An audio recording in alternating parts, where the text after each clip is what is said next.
ناظرین، ہم جانتے ہیں کہ دوسرے تمام سیاروں میں زمین ہی وہ خوبصورت سیارہ ہے کہ جس پر زندگی ممکن ہے۔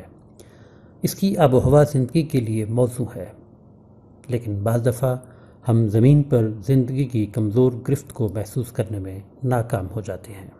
زمین پر زندگی کی بقا کے لیے ہمیں خاص ماحول کی ضرورت ہے۔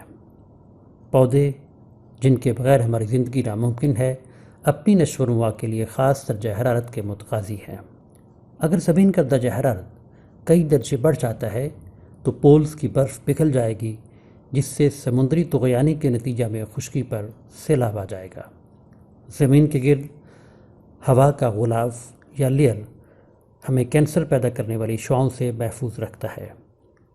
زمین کے گرد ہوا کے اس غلاف کو اوزون تہہ یا اوزون لیئر کہتے ہیں۔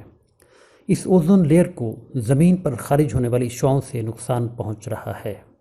دوسرے لفظوں میں، انسانی زندگی کو درپیش سنگین خطرات میں سے ایک عالمی آب و ہوا میں تبدیلی ہے، اور اس کا تعلق ہمارے اپنے ماحول میں لائی جانے والی تبدیلیوں سے ہے۔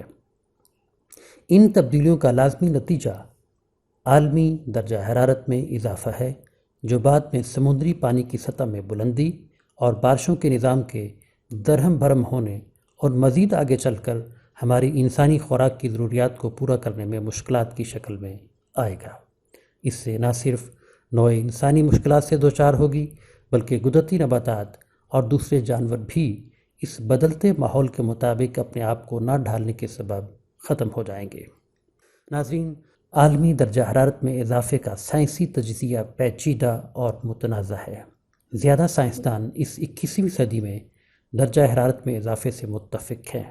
اس سلسلہ میں تفصیلات اگرچہ پیچیدہ ہیں، لیکن بنیادی طبیعت بالکل سادہ ہے۔ زمین خود حرارتی توازن میں ہے۔ زمین سورج سے حرارت حاصل کرتی ہے، جو بعد میں انفرا ریڈ ریڈیشنز کی شکل میں خارج کر دیتی ہے۔ حرارت کے اس انجذاب اور اخراج سے زمین کے درجہ حرارت میں ایک توازن قائم رہتا ہے۔ فگ 1 میں دکھایا گیا ہے کہ ہماری زمین کا پائی آر ای اسکوائر ایریا سورج سے آنے والی شعاؤں کے سامنے ہے۔ اب یہاں پہ rate of energy loss of earth by radiation equal ہے ای سگما اے ٹی پار 4۔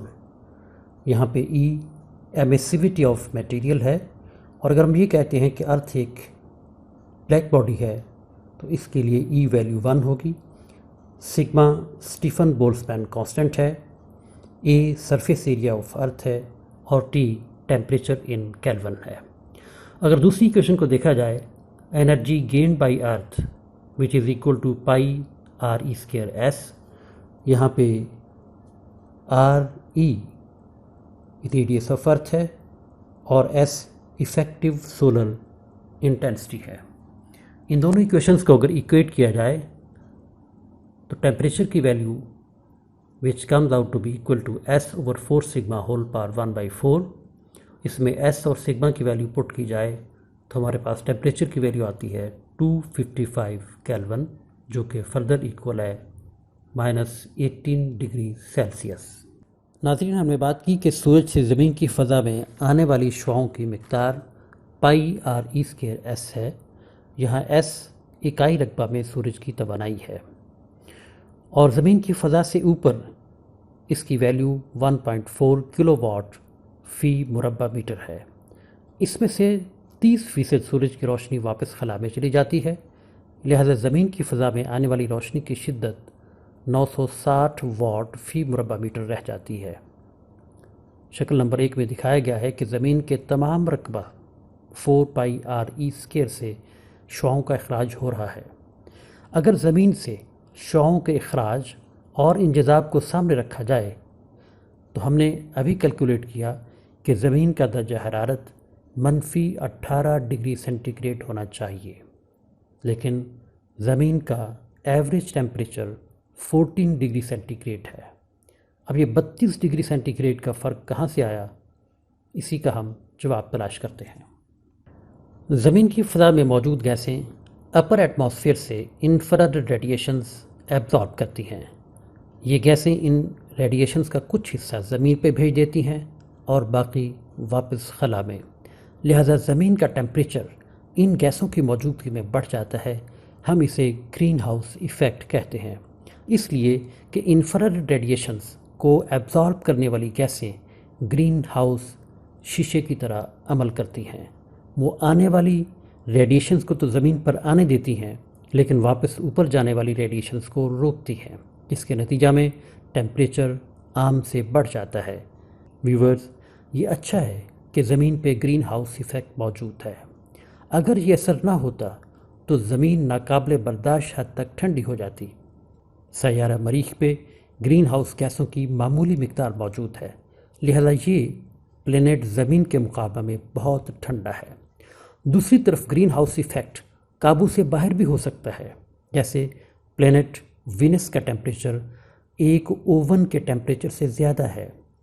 اس کی وجہ پلینٹ وینس کی سرفیس پہ گرین ہاؤس گیسوں کا بہت زیادہ ہونا ہے. یہاں سے پتہ چلتا ہے کہ زمین پہ گرین ہاؤس گیسز کا پروپورشن یا تناسب ایک حد کے اندر ہے، نہ بہت کم اور نہ بہت زیادہ. لیکن ویورز، بدقسمتی سے یہ توازن تبدیل ہو رہا ہے. سب سے زیادہ مقدار میں موجود گرین ہاؤس گیس کاربن ڈائی آکسائڈ ہے، جو فضا میں موجود ہے اور قدرتی ایندھن کے جلانے سے بھی پیدا ہوتی ہے. صنعتی دور کے شروع ہونے سے لے کر اب تک فضا میں کاربن ڈائی آکسائڈ کا تناسب بہت بڑھ گیا ہے. مزید یہ کہ ٹیکنالوجی کی ایڈوانسمنٹ نے دوسری گرین ہاؤس گیسوں کو جنم دیا ہے. ان میں خصوصی طور پر کلورو فلورو کاربن ہے کہ جو ٹھنڈک پیدا کرنے والے آلات میں استعمال ہوتی ہے. فگ 2 میں گرین ہاؤس ایفیکٹ میں مختلف گیسز کا حصہ دکھایا گیا ہے. اس فگ سے پتہ چلتا ہے کہ تاریخی طور پر گرین ہاؤس ایفیکٹ میں کاربن ڈائی آکسائڈ کا حصہ 2/3 ہے، لیکن اس کے ساتھ ساتھ کلورو فلورو کاربن جو ٹھنڈک پیدا کرنے والے آلات میں استعمال ہوتی ہے بہت اہم ہے. ویورز، اس وقت شاید عالمی ٹیمپریچر میں اضافے کو مکمل روکنا ناممکن ہے، لیکن مضبوط کوششوں سے ٹیمپریچر میں اضافے کو 2 درجے سینٹی گریڈ تک رکھا جا سکتا ہے. یہ اضافہ اگرچہ کم ہے، لیکن اس کے باوجود اس سے تیز موسمیاتی تبدیلیاں آ سکتی ہیں. بس ایسی کوششوں کے لیے کئی سطحوں پر عالمی تعاون درکار ہے. مثلاً یہ کہ کلورو فلورو کاربن پر فوراً مکمل پابندی لگائی جائے، یہ کہ کئی دہائیوں تک کاربن ڈائی آکسائڈ کے اخراج میں 30% تک کمی کی جائے، اور یہ کہ جنگلات کی کٹائی کو روکا جائے اور نئے جنگلات لگائے جائیں تاکہ کاربن ڈائی آکسائڈ کے توازن کو برقرار رکھا جا سکے. ویورز، سیاسی عزم کی ناپختگی اور اس ہدف کو حاصل کرنے کے لیے تکنیکی ذرائع کی عدم موجودگی، اگر یہ سارا کچھ اسی طرح چلتا ہے تو 2050 کے آخر تک عالمی درجہ حرارت میں 3 سے 5 درجہ سینٹی گریڈ کا اضافہ متوقع ہے.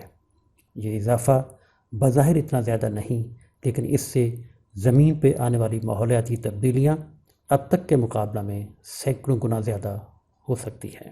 آپ نے اس ویڈیو کو ویو کیا، واچ کیا. Thanks to all. Good bye.